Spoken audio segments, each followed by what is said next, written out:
The Cronulla Sharks Rugby League Club won its opening match of the season on the weekend, but it has a long way to go before it can claim victory over the allegations of drug cheating swirling around the team. Now, since the Australian Crime Commission and the Australian Sports Anti-Doping Authority proclaimed Australia's blackest day in sport earlier this year, it's been a waiting game to see which clubs, which athletes, which sports would be targeted. But despite all the speculation and rumour, there is a process here. Evidence, charges, hearings, exactly what we've seen play out internationally. A little earlier I spoke to Paul Horvath, a sports lawyer and expert, and asked him about the high-profile overseas cases like cyclist Lance Armstrong and Olympic track star Marion Jones. What comparisons can be drawn to cases here? Well, the big thing about Lance Armstrong was that, as he touted from the treetops, he had done 500 tests and never tested positive, never been found positive. Marion Jones, similarly, multiple Olympic gold medalist in Sydney, etc., never tested positive. Both of them were found to have doped because of what are called non-analytical findings, which is things other than laboratory analysis, which is the traditional way that people are found to have drug cheated. So that is by you provide a urine or blood test, and there's a positive test for whatever the substance is. So Lance, let me just stop you there. You talk about non-analytic evidence. What do you mean by that? Are we talking about hearsay, allegations, the weight of allegations against a player or a club? Well, that's right. If you take Lance Armstrong as the extreme type case, we're led to believe that the brief of evidence against Mr Armstrong was in the order of 800 to 1,000 pages of information and testimony. Something like 7 to 10 cyclists all gave evidence against him in exchange for, we're told, 6-month suspensions rather than the standard 2 years that would apply to them. So ASADA now is seeking broader powers, is that right? They're saying that relying on testing alone does not work. They need to be able to cast the net a lot more wide. That's right, and so we know that off the back of the Lance Armstrong inquiry, a few major personalities within Cycling Australia, including the Vice President, had to stand down because of his involvement in matters relating to Lance Armstrong and so on. That then led to the Wood inquiry, the retired judge who inquired into cycling and came down with a number of recommendations, some of which were that increased powers were necessary on the part of ASADA to find and help prosecute people who were trying to cheat the drug system. But let's go through the phases here, because as I understand it, there are 3 phases to this. There is the evidence gathering stage, which is stage 1, then you get to the results management stage, and then later the hearing. Are we now at the evidence gathering stage when we talk about the cases, the Cronulla case, the Essendon case and others? Are we at stage 1? That's right. Obviously there's speculation as to what drugs have been used. We've seen certain equine drugs being alleged over the weekend in relation to Cronulla. We don't know precisely what drugs have been taken both in that scenario and in the Essendon scenario, so at this early stage it's just too speculative to say what was taken. And we can only assume that in the normal course of drug testing that took place at the clubs over the last 18 months to 2 years, that no one tested positive because of the normal ASADA and AFL and NRL drug testing protocols. Otherwise, I suspect that these matters would have come to light a lot earlier. Well, let's talk about stage 2 now, which is the results management stage. As I understand it, that's when ASADA prepares a brief, and that brief will then go to the anti-doping rule violation panel. And they'll be like the Director of Public Prosecutions, if you like. They'll look at all the evidence and then decide if charges should be laid or if there should be a hearing. Is that right? Well, that's right, but in my experience, what occurs through that stage is pretty much a rubber stamp. If there is any evidence really to support a charge being laid, generally the charge is laid, and it's only at the next stage that evidence is presented in order to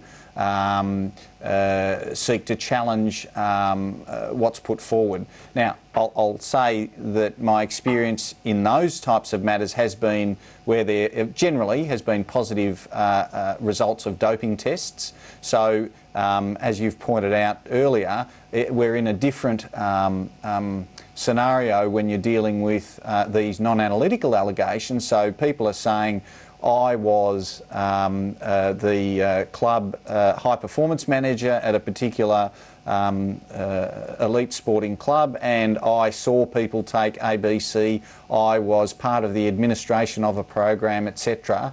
And that is some of the evidence that would or could be used in those cases.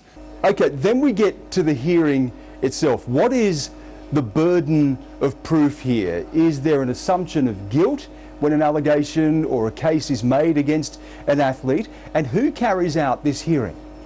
So generally, I'll give the AFL scenario with which I'm most familiar. If an AFL player was charged with an anti-doping rule violation, they would be presented before the AFL tribunal, which is specially constituted by people with medical expertise as well as legal experts, etc. So different to any other type of tribunal that's conducted by the sport.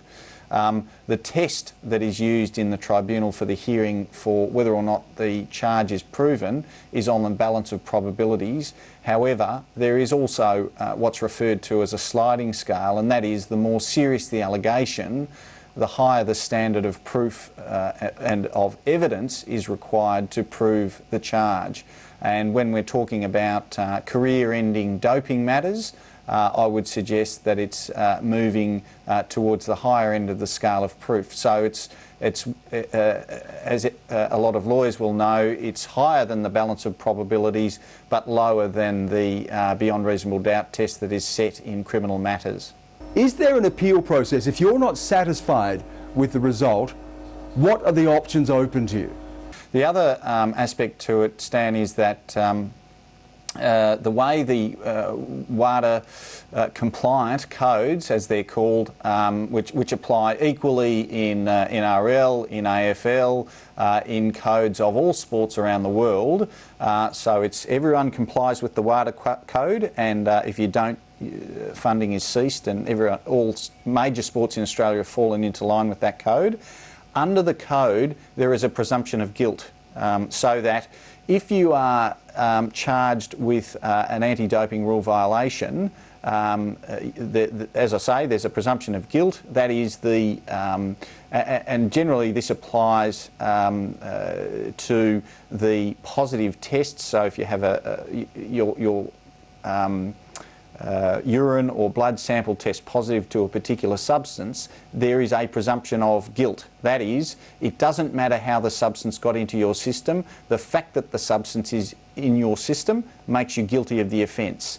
So then, if you can show exceptional circumstances as to why that automatic 2-year ban that applies in most cases should be reduced, there's a two-stage process for that generally. One is that you can show that there was no significant fault or negligence on your part, or the second stage, which gives you the greater reduction, is that you can show that there was no fault or no negligence on your part, which obviously is a very high test to satisfy, but that second test can get you anywhere down to a penalty of 0 months suspension.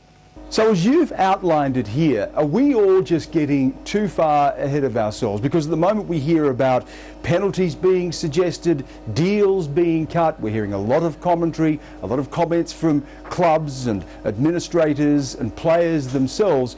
But as you say, we are only at stage 1 here. Is there a risk of trying to presume too much too soon? Again, I haven't looked at the rules in the NRL. My understanding with the AFL rules is that initially you go to an AFL tribunal, then a party can appeal any decision to the AFL appeals board, and from there my understanding is that an appeal can go to the Court of Arbitration for Sport. So, Paul, can I just clarify this? What you're telling me is that it would be easier for someone to prove their innocence in a criminal case than it would be for an athlete to prove they're innocent in an anti-drugs case? Well, yes and no.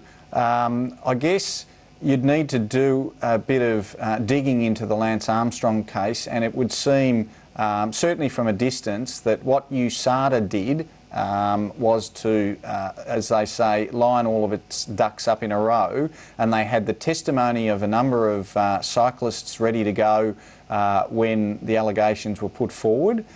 So it wasn't one or two people, it was an overwhelming case that was being put together.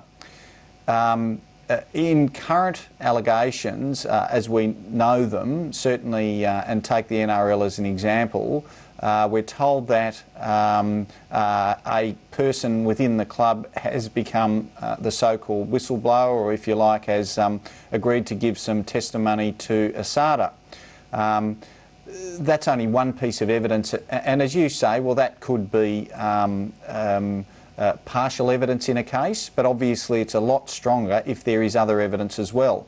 So if ASADA believes it has a case against one or some or a number of athletes, and it's got some support for that, then obviously its case is going to be strengthened by gaining evidence and testimony from others. And certainly my experience in a range of cases, and in particular criminal cases, the strongest cases are where a person makes the case against themselves, that is by their own admissions. Now the incentive here is that, again going back to the Lance Armstrong case, a person who is otherwise facing a 2-year penalty has the option of obtaining a reduction of up to 3/4 of the otherwise applicable penalty, so reduced down to 6 months. The difficulty, and it's a fair comment it seems from observers and certainly in the media, is that it seems that a major decision about something that will have a significant impact on a player's career, namely spending 6 months on the sideline, seems to have been put on the table in a very short period of time, and players are feeling, it would seem, under quite a bit of pressure to make game-changing decisions, so to speak. And I think that's a fair comment. The flip side of that is that if there is convincing evidence, although not overwhelming at this stage, and a player is giving themselves a chance at a reduced penalty, then it's a conundrum that they have to weigh up very carefully. And you might think they might need to go and get some independent advice from other lawyers outside the club perhaps, and so on. But at the moment, from what I'm reading in the media, the response is that no, we're going to fight these allegations all the way, and we don't think there's any wrongdoing. But I'd just say about that one of the difficulties is that the WADA code and the anti-doping programs adopted by the professional codes in the country, which in Australia, which are WADA compliant, are very, very tough. And so it is very difficult to prove that you had no fault or negligence, or no significant fault or negligence. And so on one view, the carrot of a 6-month penalty has some attraction, and you've just got to weigh up all your risks, etc. And you've got to be pretty sure that you can improve on the 6 months that's on offer if you decide to reject that proposal and fight the case all the way. Paul Horvath, we certainly appreciate you taking us through this one stage at a time. There is certainly a lot more to go in cases that we're hearing about here. Thanks again. It's a pleasure.